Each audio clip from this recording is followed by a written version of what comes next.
Hi guys, welcome or welcome back to Sketch School of Art and Creativity. So today's video is going to be a very interesting video because we are going to solve a question of the drawing part which came in the UCEED examination in the year 2022. Now on my channel I have already uploaded the drawing solution videos of UCEED examination which came in the year 2023 and in the year 2020. So after watching this video, don't forget to check those videos out as well, because in every video I try to tell you different things, not the same thing, right? Now guys, I feel that for the 2022 examination, the drawing question which we are going to solve today, it was a little bit more tougher than the other years, but the level of preparation you should have in order to crack the UCEED examination in future should be pitch perfect. Like आपको technically हर चीज़ आनी चाहिए sketching में. Perspective sketching आना चाहिए, 1 point, 2 point, 3 point, portraits, human figures, everything should be clear to you that how to make above eye level sketches, below eye level sketches, eye level sketches, सारे concepts आपको पता होने चाहिए.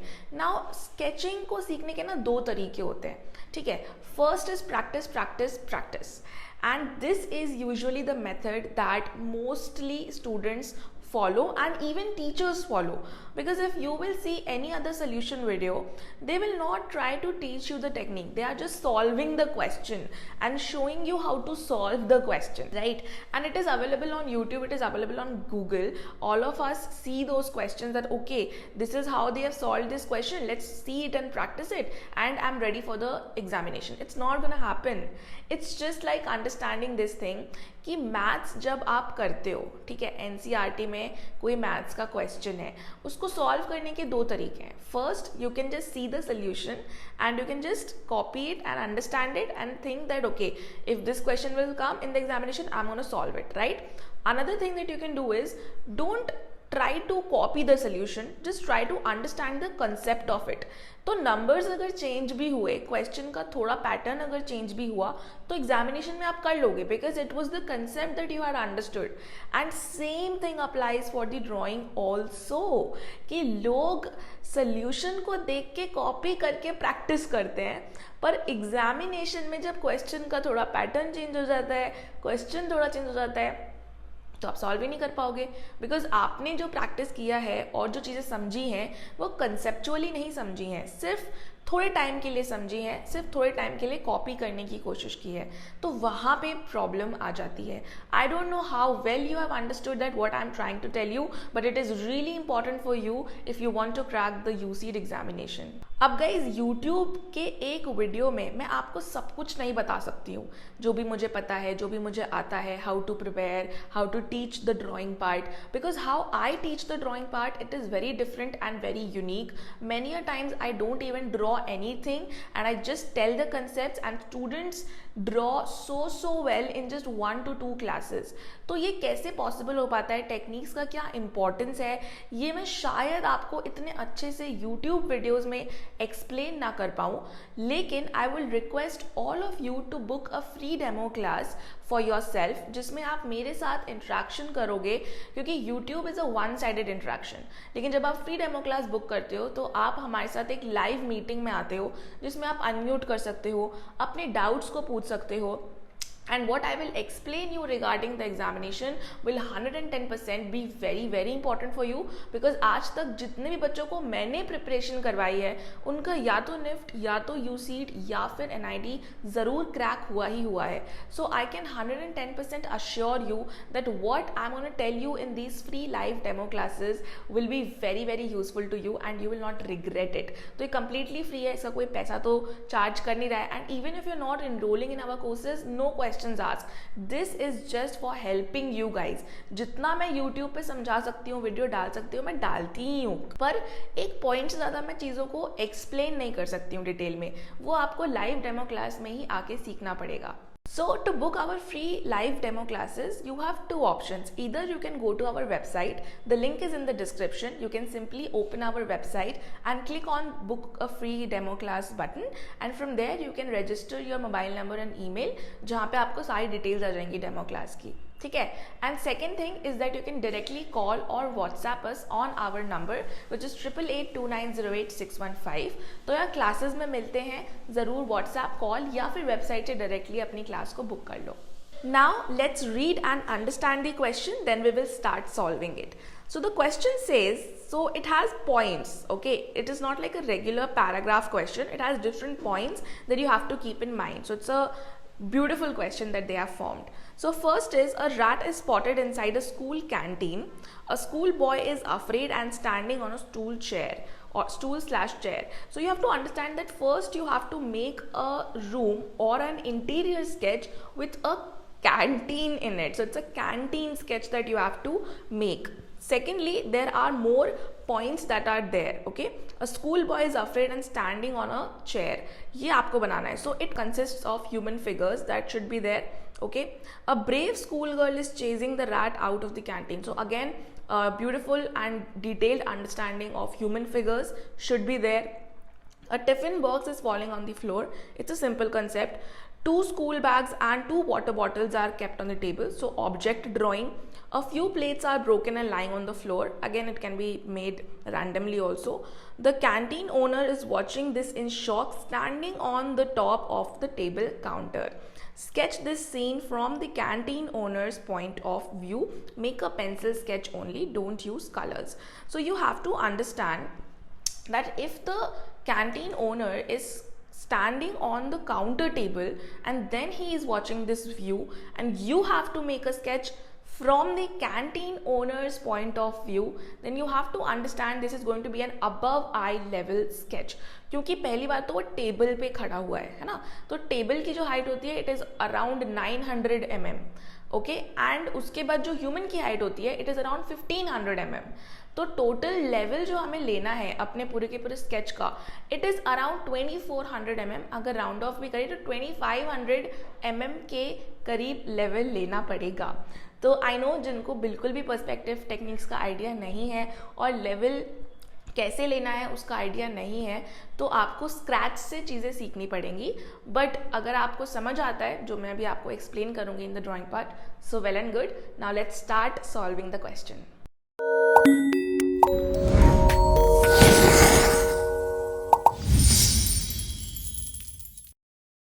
So it is mentioned in the question that there is a person who is standing on the countertop and then watching the view. So we have to mark that level. Height of a person is 1500, height of countertop is 900. So we have to mark the level at 2400 approximately. तो पहला जो division है, क्योंकि मैंने ये 3000 की wall को 6 parts में डिवाइड किया और जो पहला डिवीजन है वहाँ तक मैंने आई लेवल को लिया, ठीक है. तो आई लेवल की मार्किंग करना बहुत ज़्यादा इंपॉर्टेंट होता है. And I am making this sketch in 2 point perspective. As you can see, the ceiling in this sketch is next to not visible, because अगर कोई काउंटर टॉप पे खड़ा है और रैट को देख रहा है नीचे तो उसको सीलिंग दिखेगी ही नहीं. That is why I have made this wall above on the sheet. वरना मैं इसको मिडिल में बनाती अगर वॉल को तो सीलिंग भी विजिबल होती, जो कि मुझे नहीं दिखानी थी.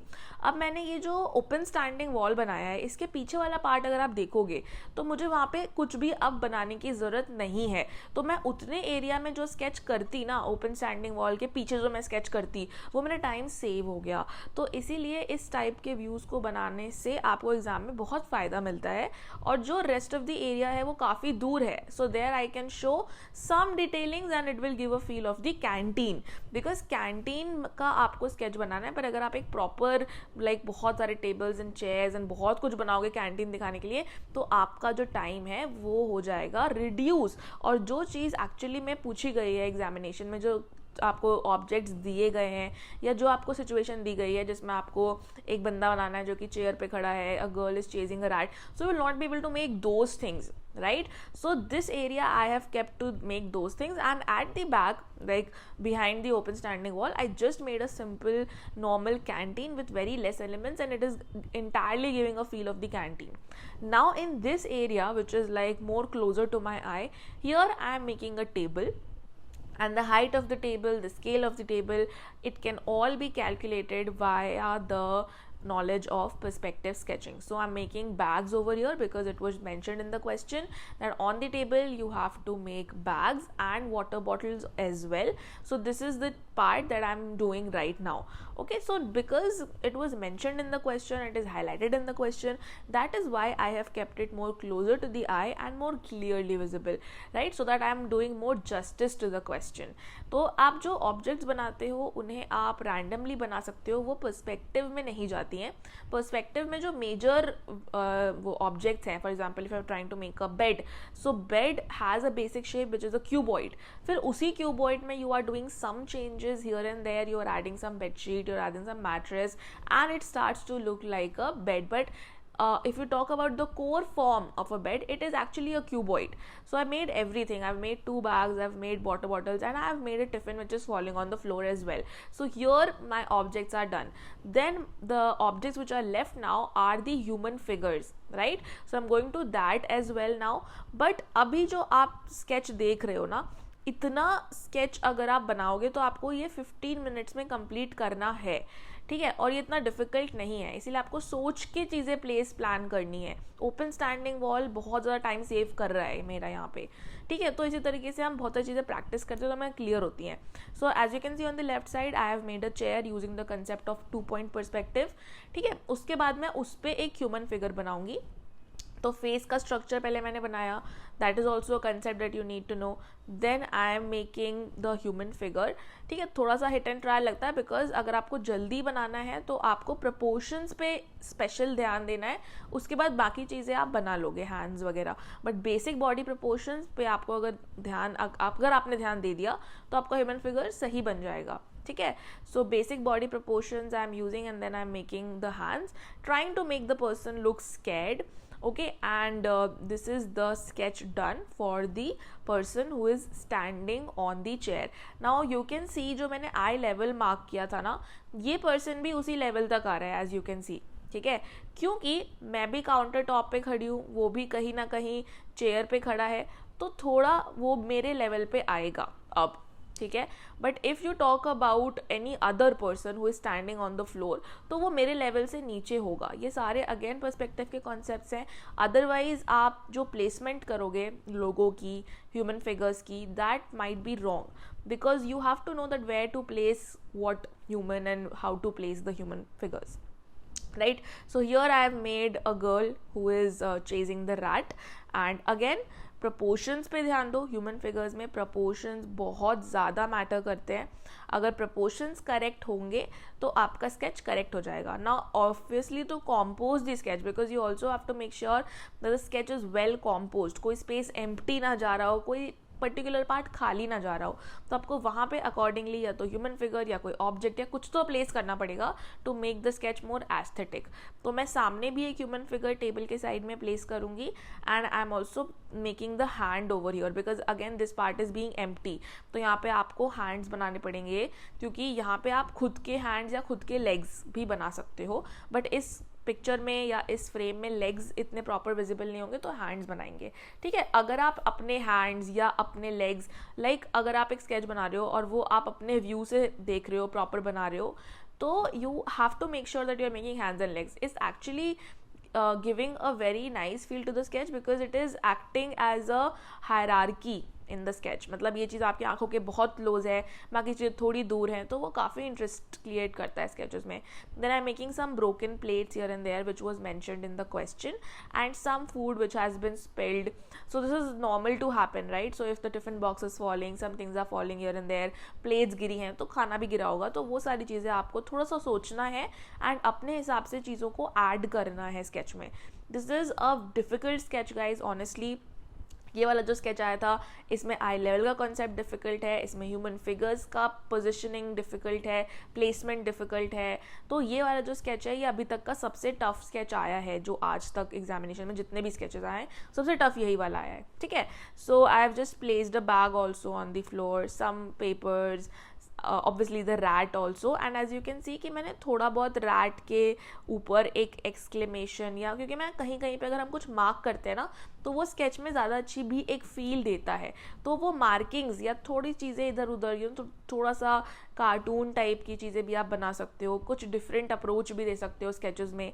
So kind of unique approach in the sketches also counts in the exam, like it does count in the examination. ठीक है, तो अब मोस्टली स्केचेस बन चुकी है, मोस्टली जो स्केच है वो बन चुकी है. Now the time is to finalize the sketch. तो फाइनलाइजेशन वाला जो पार्ट है वो भी काफ़ी ज़्यादा इम्पॉर्टेंट होगा. जो भी डिटेलिंग्स है वो आप करो. यहाँ देखो मैंने थोड़ा सा स्वेट के ड्रॉप्स बना दिए हैं to make the person feel like, to give it a feel that he is very very scared. जो मैंने ह्यूमन फिगर के नॉर्मल रैंडम स्केलेटन बनाया था उसमें थोड़ा सा मैंने अब डिटेलिंग दे दी है सामने वाले ह्यूमन के लिए. ठीक है, and also the human who is on the front I will try to make her as well. तो ये भी मैंने किया है जो फेस पे एक लाइन्स बनाई हैं to give a scared look to the faces, and I have not made the features because वो काफ़ी दूर हैं तो मैंने फीचर्स स्किप कर दिया है. और ये जो गर्ल है इसके मैंने थोड़े से फीचर्स, थोड़े से, बहुत ज़्यादा नहीं दिखाए हैं क्योंकि she is actually little bit in front of my I, right. So I have just finalised it. जो भी एक लाइन या फिर एक स्केची फील है ना जो गलती से आपने बनाई है या जो आपके स्केच के प्रपोर्शंस को मार्क कर रहा है या जो भी है, आप उसको रहने दो. Don't erase everything. it gives a more sketchy and a more nice feel to the sketch. So it's not necessary to erase all the lines that you have made. Okay, so here as you can see I have colored the mouse a little bit to highlight it, and पीछे का जो मैं sketch बनाया है मैंने उसको देखो मैंने हाईलाइट नहीं किया है, तो वो मैंने लाइट पेंसिल से ही रखा है बिकॉज वो बिल्कुल मेरी आंखों के सामने नहीं है. तो जो चीज़ आपकी आंखों के सामने होगी वो डार्क पेंसिल से बनती है, और जो चीज़ आपके आंखों के ज़्यादा पीछे होगी वो थोड़ी लाइट पेंसिल से बनती है. So here as you can see this is the final sketch. I hope that you liked the result. Do let me know in the comment section below कि आपको ये sketch कैसा लगा. Thank you so much guys for watching this video. I hope that you liked the video and you enjoyed the techniques that I tried to tell you today a little bit, because this is just an application of so many techniques that you should know. So एक question जो बनता है वो बहुत सारे techniques को सीखने के बाद आप easily solve कर पाते हो. ठीक है, तो ये एक नाइट में या एक दिन में मैंने नहीं किया है, क्योंकि जब मैं क्वेश्चन को सॉल्व करने बैठी so with in 35 minutes I solve the entire sketch. But with in 35 minutes solve करने के लिए जो चीज़ें मुझे सीखनी पड़ी हैं, it took a lot of years. For me it took a lot of years because मेरे पास कोई डायरेक्ट गाइडेंस नहीं थी. मैंने बहुत सारी चीज़ें खुद ही फिगर आउट की हैं. जब मैंने सिखाया तो समझ आई, फॉरेन यूनिवर्सिटीज़ में एनरोल किया, ऑनलाइन ड्राइंग सीखी बहुत सारी, बहुत पैसे खर्च किए, तब जाके I have reach this level. But for you it will not take years, because जब आप मेरे से सीखोगे तो आप विद इन 1 to 2 months मेरे से अच्छा स्केच बनाने लग जाओगे. That is for sure. So let us meet in the live demo classes. तब तक के लिए bye bye. Don't forget to subscribe to the channel and press the bell icon. Also don't forget to like this video, क्योंकि अगर आप like करते हो तो मुझे मोटिवेशन आती है, तो मैं आपके लिए और भी जल्दी और भी अच्छी वीडियोस ला पाऊंगी. तो वीडियो को लाइक ज़रूर करना. तब तक के लिए bye bye and next video में मिलते हैं.